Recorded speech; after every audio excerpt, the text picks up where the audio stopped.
ስለዚህ ኢትዮጵያ እየመጣልሽ ነው ተቀበይ። አሁን ነው አቡነ ጴጥሮሶችን ማየት ማለት ነው። አይቻልም ተብሏል። በኢሬቻ ላይ የኦሮሚያ ባንዲራ ይቻላል፣ የፌደራሉ ባንዲራ ይቻላል። በመስቀል ላይ የፌደራሉን የግድ ትይዛላችሁ፣ የፌደራሉን የግድ ትይዛላችሁ። የኦርቶዶክስ የእናንተንም መጠቀም ትችላላችሁ።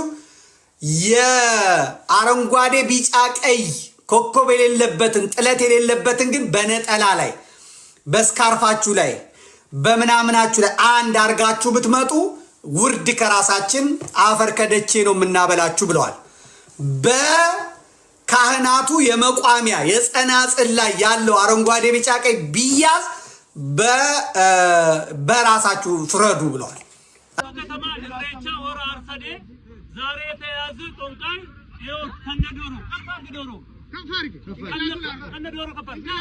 አንተም ጎን ለጎን አድርጋቸው። አዎ እንደዚህ አዎ ነሱ ያው ኢሬቻ ማለት የፍቅር የመቻቻል የመከባበር የአባገዳ ልጆቹን ከጨለማ ወደ ብርሃን አወጣችሁ ብሎ የምንገናኝበት ቦታ እጀ ከፍንጅ ዶሮ ሊጥሉት የተያዙት ጦንቃዮች ይሁት የኢትዮጵያ ህዝቦች እኛ የምንፈልገው ፍቅርና አንድነት ነው እንጂ ጦንቃይ አንፈልግም። የአባገዳ ልጆች እና ፍቅር እየሰባን ኢሬቻ ሲደርስ ዶሮ ሊጥሉት መልካ ሆራ አርሰዴ ላይ ከያሬድ ጋር ነው እጀ ከፍንጅ ያዝ ነው። የኢትዮጵያ ህዝቦች ይሁት እነዚህ ናቸው። ኢሬቻ የሰይጣን አይደለም። እነዚህ ናቸው የሰይጣን የሚያስብሉት። ና ፖሊስ ሰላም ለእናንተ ይሁን። እንደምን አላችሁ? በሌላ በአዲስ ቪዲዮ መጥቻለሁኝ። እጅግ በጣም ሰበር አስደንጋጭ መረጃዎች ወጥቷል ማለት ነው። የኢሬቻ በዓል ተከበር ባለበት ሁኔታ ጠቅላይ ሚኒስትሩ ላይ የግድያ ሙከራ ተሞክሯል የሚሉ ቪዲዮ የተዛወረ ነው። እሱን የሚያሳያችሁናል። እንዲሁም ደግሞ ኢሬቻ ሃይማኖት ነው ባህል ነው የሚሉ ውዝግቦችን የሚፈታ አንድ ድንቅ ቪዲዮ አሳያችኋለሁ። ሃይማኖት ነው አትሂዱ የሚል ማለት ነው። እንዲሁም አቡነ ሳዊሮስ በኢሬቻ በዓል መገኘታቸው እጅግ በጣም ብዙ ኦርቶዶክሳውያን አስቆጥቷል። እሱን ቪዲዮ የማሳያችሁን ኢሬቻ ሄደው ምን ያደረጉ የሚለው እንመለከታለን።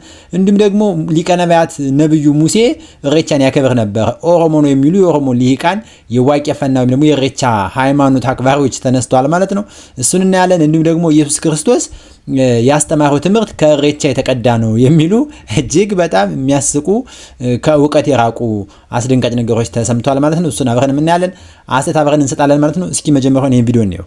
ኢሬቻ አስተምሮ እዚህ ደርሶ ኢሬቻን ያከናወነ ተመልሶ ሌላ ሃይማኖት ቢያመልክ የተረገመ ይሁን የተወገዘ ይሁን ኢሬቻ ምንም የሚያጠራጥር ምንም የሚያከራክር ነገር የለውም። ሃይማኖታዊ ነው። መስዋዕት ማቅረብ ዛሬ አይደለም የተጀመረው፣ ከጥንት ከስንት ሺህ ዓመት ጀምሮ ነው እና ስለዚህ መስዋዕት ማቅረብ ወይም እርድ ማከናወን ብዙ ነገር ያስታርቃል። ብዙ መንፈስ ያድሳል፣ ያስታርቃል። ከኃጢአት የመንጻት አይነት ነው። መጀመሪያማ ካልታረደበት መልካው ካልጠራ መልካን የማጥራት ነው። እዚህ ዛፍ የተለየ ክብር መስጠትና የተለየ ክብር እንዲኖረው ማድረግ አለብሽ።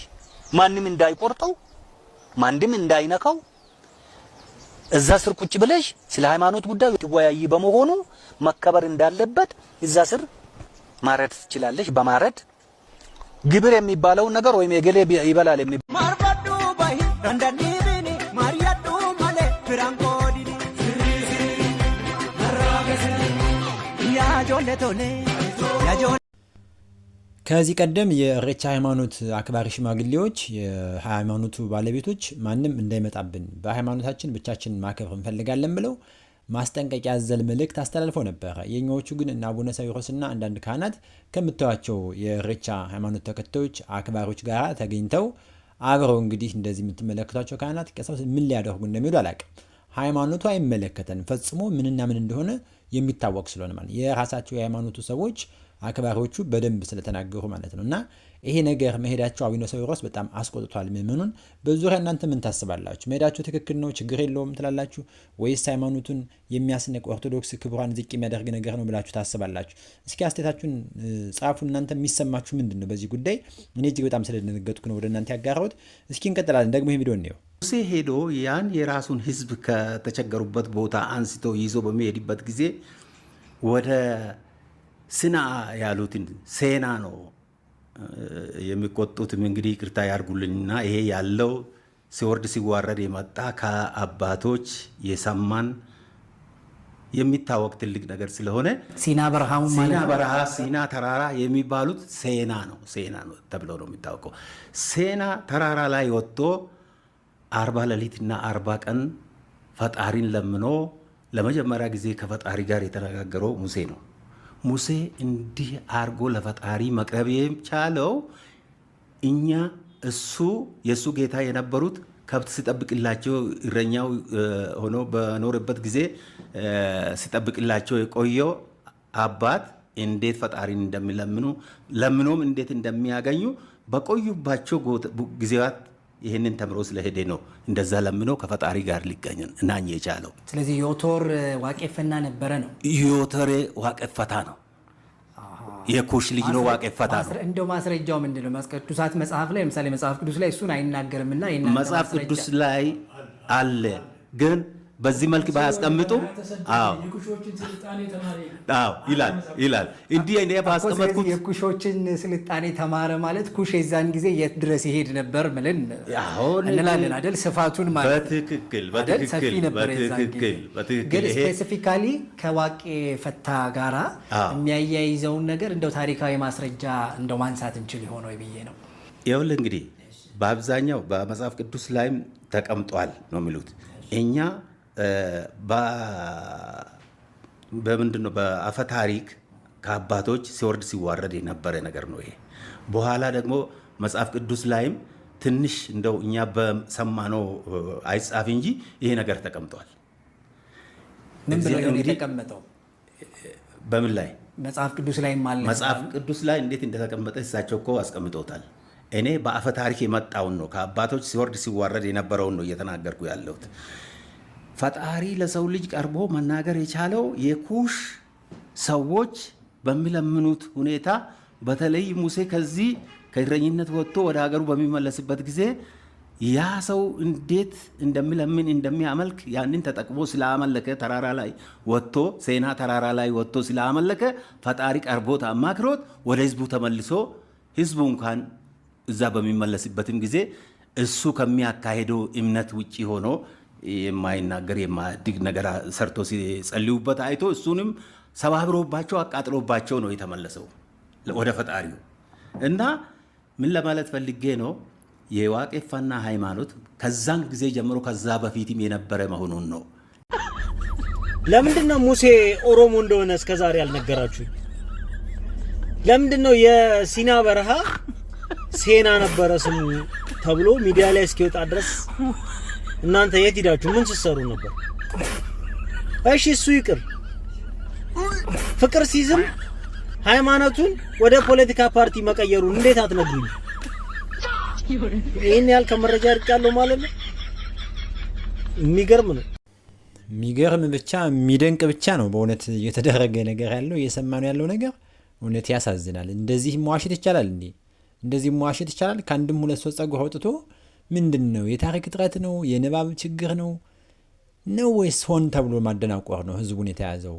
ምን ማለት ነው አሁን? ይሄ እኮ ሰማይ መሬት ነው ብሎ እንደመናገር ያለ ነው። በጣም የማይገናኝ የሌለ ታሪክ ውስጥ ገብቶ በሐሰት መዋኘት ምን ይሉታል? ይደንቃል እኮ። እስኪ ደግሞ ይሄንን ቪዲዮ እንየው። ህዝብ ወጥቶ አለ ይሄ ችግር መወገድ አለበት ብሎ በአደባባይ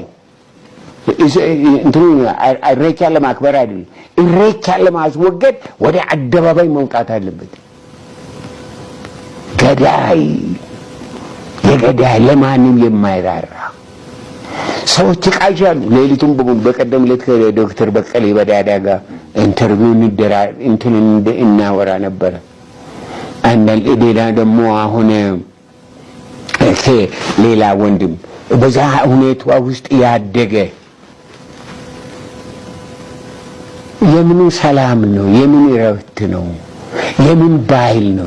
የሰይጣን ባህል የህዝቤ ባህል እንዲሆን እኔ አልፈልግም። የሰይጣን ባህል ገዳይ ባህል የህዝቤ የእስራኤል አምላክ እግዚአብሔር ከማንኛውም አይነት ከአጋንንታዊ ባህል የኢትዮጵያን ህዝብ ነፃ ያውጣው። የኔ ጸሎትና የኔ አቋም እንደዛ ነው። ኢየሱስ ክርስቶስ ማስተማር በሚጀምርበት ጊዜ ምንም ከዋቄፈና የተለየ ነገር አላስተማረም። ምንጩም ከዛ ስለሆነ ኢየሱስ ክርስቶስ አስተምሮ የዋቄፈና ነበር ማለት ነው። የኢየሱስ ክርስቶስ አስተምህሮት ከዋቄፈና የተቀዳ ነው እያሉ ነው ዶክተር።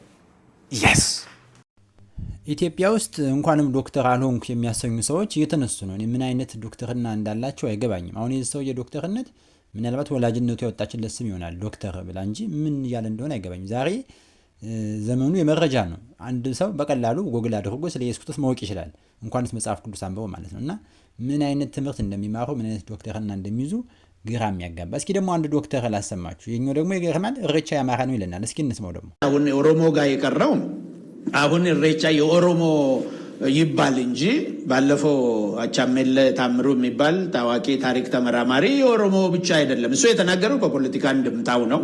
እኔ በፖለቲካው ሳይሆን ከታሪክ እንድምታው አንጻር ላውራልህና የኦሮሞ ሳይሆን የሸዋ አማራ ነው እሬቻ። ኦሮሞ ቀምቶት ነው ያለ። ኦሮሞም አልቀማው። እውነት እሱ እንዳለውም አሁን እያልከን ያለን እሬቻ የአማራ ባህል ነው የአማራም ነው እኮ ብሎ የሚከራከረው። ስለዚህ የአማራም ነው። አማራ ብቻም አይደለም። ያኔ ኩሽ ልጆች የሆኑ እሬቻ ማለት እኮ የምስጋና በዓል ማለት ነው። የመከር በዓል በእስራኤላውያን 8 በዓላት አሉ። ከ8 በዓላት ውስጥ አንዱ የመከር በዓል ነው። የመከር መክተቻ በዓል ማለት የምስጋና ነው። መከር በሚሰበሰብበት ወቅት ላይ የመከሩ መጀመሪያ ከመቅመሳቸው በፊት ለእግዚአብሔር የምስጋና የበኩራት መከር የበኩራት የምስጋና ያመጣሉ። ለእግዚአብሔር መስዋዕት ያመጣሉ። ከዛ ይበላል፣ ይጠጣል፣ ያመሰግናሉ። ልክ እንደዛው የእሬቻ በዓልም የመከር መክተቻ በዓል አይነት ምስጋና ሰዓት ነው። መንግስት ለእሬቻ በዓል 500 ሚሊዮን በላይ ብር ድጋፍ አድርጓል። ለያዝ ለገናዥ ማስቸገር ይኝኝኝኝ ቀጣይ በትሪሊዮኖች ነው የሚመደብልን። ትሪሊየን ብሮች ተመድበውልን ነው እሬቻ የምናከብረው። ተረግጦ ነው የሚከበረው። ተረግጦ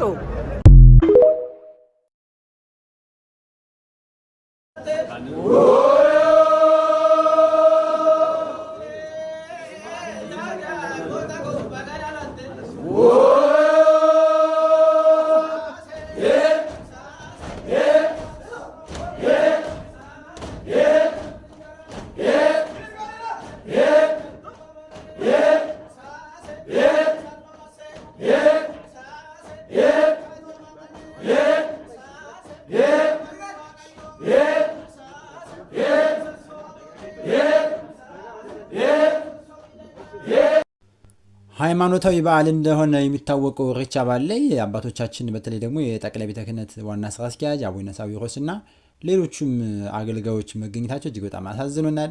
ይህ ባይሆን መልካም ነበረ። ዳሩ ግን አባቶቻችን ከምን ሀሳብ እንደሚያስቡት ያልገባንም ይህን አድርገዋል። ዞሮ ዞሮ ይሄ ኦርቶዶክስ ቤተክርስቲያንን እንደማይወክል የታወቀ ነው። ዳሩ ግን እነሱ ዓላማቸው ምን እንደሆነ ግልጽ ቢያደርጉልን ደግሞ ጥሩ ነበር ማለት ነው። ይሄ እጅግ በጣም የሚያሳዝን ነገር ነው። እንግዲህ ለዛሬ ያዘጋጀላችሁ የዛሬው ቪዲዮ ይህን ይመስላል ማለት ነው። በሌላ ቪዲዮ መለሳለሁኝ። ሰላም ቆዩኝ። ሰላም ለእናንተ ይሁን።